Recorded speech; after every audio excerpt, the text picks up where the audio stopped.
Shift, the place to ditch your diet, love your body, and live your life. So in today's episode, what we're going to do is I'm going to share 5 reasons why dieting is actually sabotaging your weight loss efforts and your health. So if you think about a diet, it's a form of restriction, right? You're depriving your body of food in order to lose weight or get healthy. But unfortunately, dieting doesn't work that way. It doesn't make you healthy. What it does is it makes you crazy around food, because your diet has gone into freakout mode because it feels like it's in a famine, if you like, or starvation mode. And what happens is that your body fights against the diet at every turn. It starts to panic, and what it does is it tries to push you to eat. And after a while, eventually you'll crack and you'll go into feast mode, or you'll binge eat because you're panicking, because you don't know, your body doesn't know when you're going to put it back into this diet prison or famine mode again. So dieting actually slows your metabolism down.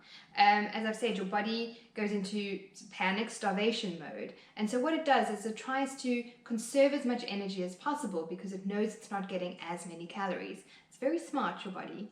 And what it does is it releases hormones, stress hormones, called cortisol and adrenaline. And that helps to slow your metabolism down and conserve energy. As well as that, what your body does is it clings to every calorie that you feed it and stores that as fat. Again, it's its way of trying to survive during famine or starvation mode. Dieting also leads to binging.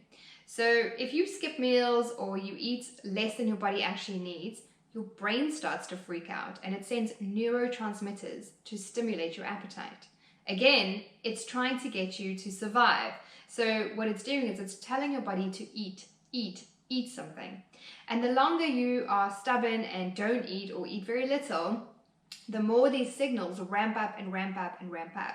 So when you're having a day of weakness or your willpower is a little low, and you're faced with these foods that you're not allowed to eat, that's when you binge eat, because your body panics and all your thoughts have been about food. So you want to eat everything. The other thing that happens is dieting is a form of depriving your body, and that actually backfires because we as humans are rebellious by nature. So if you tell yourself that you're not allowed something, it's exactly what your body wants. And the longer you tell yourself you're not allowed that food, the more your body panics.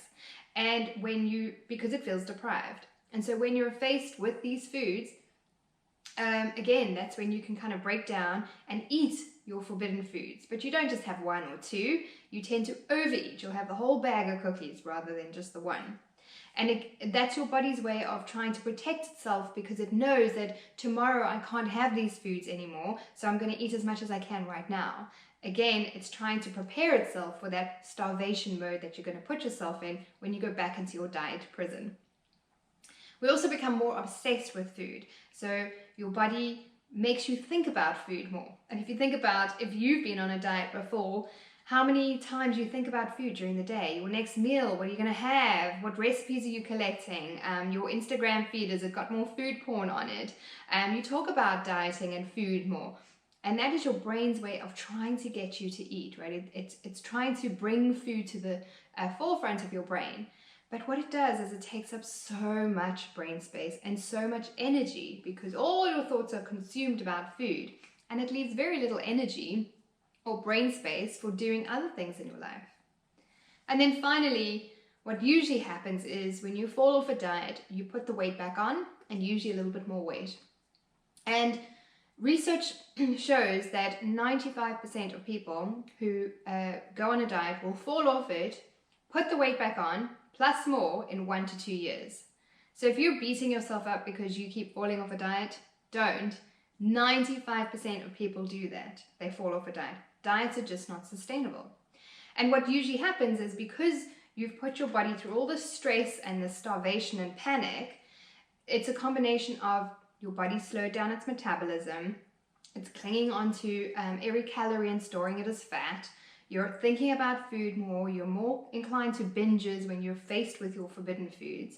And so all of this combination leads to, when you start to eat normally again, you tend to put on more weight. right? And so what we're trying to do is get away from dieting so you don't have to fall off it and then start eating normally. You need to just start eating normally.